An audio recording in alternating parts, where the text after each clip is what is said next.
Hello everyone and welcome back to my YouTube channel class.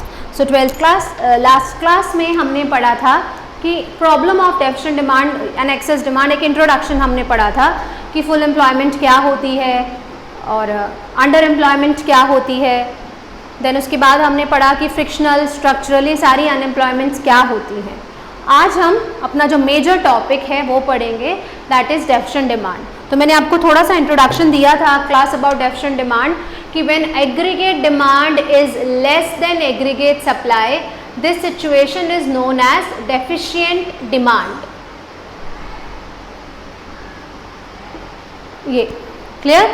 आज हम graphically इसको समझेंगे और पढ़ेंगे कि इसके कॉजेज क्या क्या हैं और इसके कॉन्सिक्वेंसेस क्या क्या हैं, यानी कि कौन सी वजह से डिमांड जो है वो डेफिशिएंट होती है और उसके हमारे इकोनॉमी पे कैसे असर होते हैं, कैसे प्रभाव होते हैं. So that is what we will learn in to today's class. तो सबसे पहले हम डेफिशिएंट डिमांड का डायग्राम देखते हैं. सो क्लास हमने पढ़ा है कि जो 45 डिग्री का एंगल होता है दैट इज अवर वाई, और you can say S, fine. और ये होता है हमारा aggregate demand which is equals to C plus I plus G plus X minus M. ये हमारा पुराना चैप्टर है, अगर किसी ने नहीं पढ़ा है तो मैं इसका लिंक नीचे डाल दूंगी. अब हमें क्या करना है क्लास, अब हमें समझना है कि डेफिशिएंट डिमांड कौन सी है. तो ये हमारा एग्रीगेट डिमांड है, ये इक्विलिब्रियम वाला या फुल एम्प्लॉयमेंट वाला है. लाइक इक्विलिब्रियम के लिए हमारी जो डिमांड है वो इतनी होनी चाहिए, लेकिन वो इतनी रह गई. आप इसको एडी डैश नाम देंगे. तो दैट गैप, ये जो है दैट इज डेफिशिएंट डिमांड, यानी कि डिमांड जो है हमारी इतने से कम रह गई.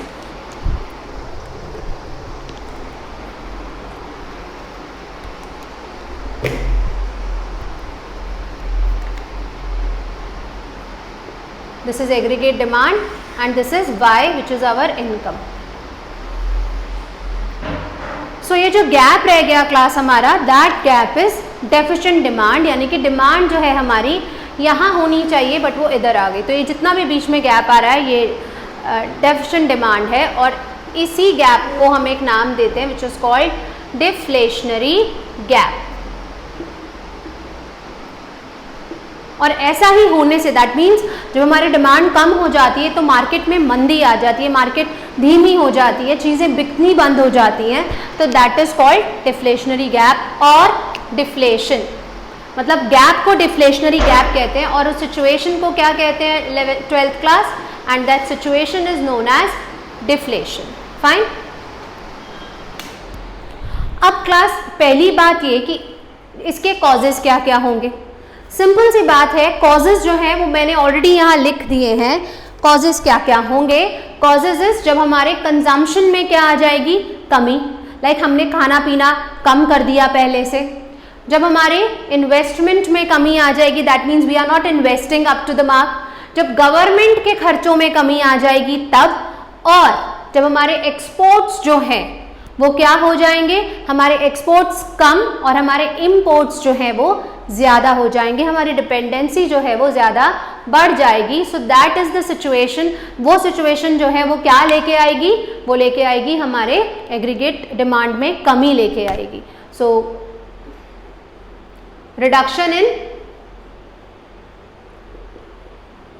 Consumption expenditure, investment, government expenditure, like government जो भी खर्चे कर रही है, हॉस्पिटल, स्कूल्स, कुछ भी बनवाना, सब्सिडीज देना, वो कम हो जाएंगी. International business, all these leads to, ये सब सिचुएशन क्या लेके आएंगी क्लास, ये सब सिचुएशन डेफिशिएंट डिमांड की सिचुएशन को लेके आएंगी, दैट इज डिफ्लेशन को लेके आएंगी.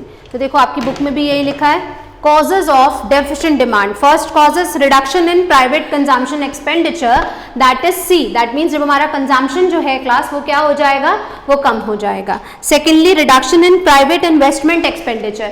जब हमारा investment expenditure जो है वो भी कम हो जाएगा, that means we are not spending more. जब गवर्नमेंट जो है क्या करेगी, गवर्नमेंट एक्सपेंडिचर जो है, अपने एक्सपेंडिचर जो है उनको भी कम कर देगी, उसके बाद एक्सपोर्ट्स जो हैं वो कम हो जाएंगे और इम्पोर्ट, दैट मीन्स हमारी डिपेंडेंसी जो है बाहर की कंट्रीज पे वो बढ़ जाएगी। तो क्या हो, एक और चीज, when taxes are increased, increase in tax rate, तो जब टैक्स रेट भी बढ़ जाता है तो भी लोग अल्टीमेटली अपनी डिमांड को कम कर देते हैं। तो ये सारे कारण हैं जिनकी वजह से हमारी जो डिमांड है, मार्केट डिमांड, वो क्या हो जाती है class, that demand leads to less than normal, और इस सिचुएशन को कहते हैं डेफिशिएंट डिमांड। अब इसके कॉन्सिक्वेंसेज हैं, कुछ कॉन्सिक्वेंसेज क्या होंगे। पहला कॉन्सिक्वेंस है अंडर एम्प्लॉयमेंट इक्विलिब्रियम। ऑब्वियस सी बात है, जब यहाँ फुल एम्प्लॉयमेंट है और ये सिचुएशन हमने अचीव नहीं की है तो क्या रह जाएगा, under employment.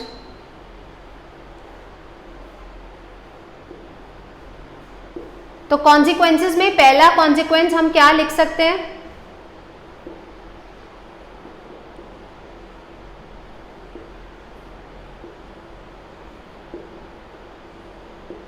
Under employment. Clear. दूसरा जो इसका कॉन्सिक्वेंस है, दूसरा जो असर आएगा इसका इकोनॉमी में, वो क्या आएगा, डिफ्लेशन या डिफ्लेशनरी गैप, मार्केट मंदी हो जाएगी।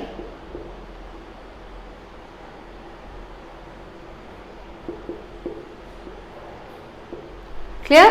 देखिए आपकी बुक में भी यही लिखा है, under employment it leads to under employment it leads to deflationary gap, because जब हमारी डिमांड कम है हमारी इन्वेस्टमेंट कम होगी, अल्टीमेटली हर चीज़ जो है वो कम होती रहेगी।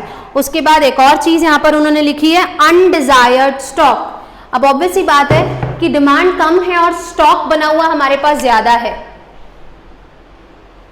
सॉरी मैंने उल्टा लिख दिया, डिमांड कम है और हमारा स्टॉक बहुत ज़्यादा है, तो बहुत सारी चीज़ अनसोल्ड बिक जाएगी, रह जाएगी, that is called undesired stock. ये मार्केट में रह जाएगा। और लॉस इन प्रॉफिट, हमें जो प्रॉफिट होना चाहिए था, जितना प्रॉफिट हमने अज्यूम किया था कि भाई अगर मैंने 10,000 यूनिट्स बनाई है और एक यूनिट पे मुझे 4,000 रुपये का प्रॉफिट होना है, 4,000 का प्रॉफिट होना है, तो 40,000 का जो मेरा प्रॉफिट है वो कम रह जाएगा। सपोज 10,000 यूनिट्स बिक ही नहीं पाई तो मुझे अप्रोप्रिएट प्रॉफिट जो है वो नहीं होगा। सो ये कॉन्सिक्वेंसेस हैं और ये कारण हैं किस वजह से डेफिशिएंट डिमांड जो है वो होती है इकोनॉमी में।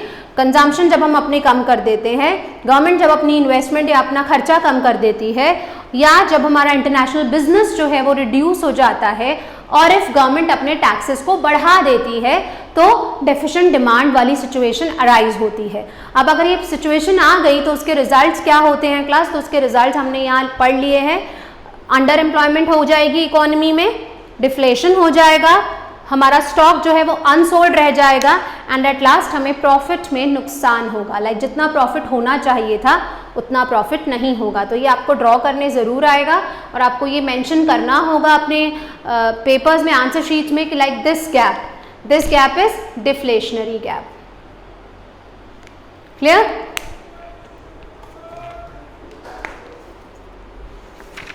Next is problem of excess demand, वो हम नेक्स्ट क्लास में पढ़ेंगे। मैं रेगुलरली वीडियोस अपलोड करूंगी तो आप समझते रहेंगे इन चीज़ों को साथ साथ, और इनके नोट्स भी बनाते रहेंगे, और कोई प्रॉब्लम हो तो उसको पूछेंगे भी ज़रूर। क्लियर। बिकॉज वो इसका ऑपोजिट कॉन्सेप्ट है, इसलिए आज हम उसको नहीं पढ़ रहे हैं इस क्लास में, सो दैट मिक्सअप ना हो जाए। तो अभी के लिए आप सिर्फ क्या करेंगे, आप डेफिशिएंट डिमांड को थॉरली रीड आउट करेंगे और उसके नोट्स बनाएंगे। व्हाट इज डेफिशिएंट डिमांड, दोबारा से एक बार फटाफट से रिकॉल कर लेते हैं कि जब जो मैंने चीज़ें बनाई हैं वो ज़्यादा हैं लेकिन उनको खरीदने वाला कोई नहीं है, या खरीदने वाले लोग कम हैं, तो ऐसी सिचुएशन को कहा जाता है डेफिशिएंट डिमांड। ये क्यों होती है, जब हम अपने खर्चों को कम कर देते हैं। हम मीन्स हमारी इकोनॉमी के जितने भी पार्टिसिपेंट्स हैं, लाइक हम एक ओपन इकोनॉमी में रहते हैं, तो ओपन इकोनॉमी के जितने कॉम्पोनेंट्स हैं, like we people, government, international market, वो सारे लोग अगर अपनी कंजम्पशन को कम कर देते हैं 12th क्लास, तो डिमांड कम हो जाती है, और डिमांड के कम होने से under employment, deflationary gap, undesired stock and loss of profit, ये प्रॉब्लम्स आती हैं। So into next class what we will do is that excess demand. Clear. Excess demand हम नेक्स्ट क्लास में पढ़ेंगे। तो इसको क्या कहते हैं, हिंदी में अविस्फितिक अंतराल, अविस्फितिक अंतराल इसको कहते हैं, डेफिशिएंट डिमांड को अब हम नेक्स्ट क्लास में पढ़ेंगे access demand. Clear? That's all for today's class. Thank you and have a nice day to all of you, and please do like, share and subscribe to my channel.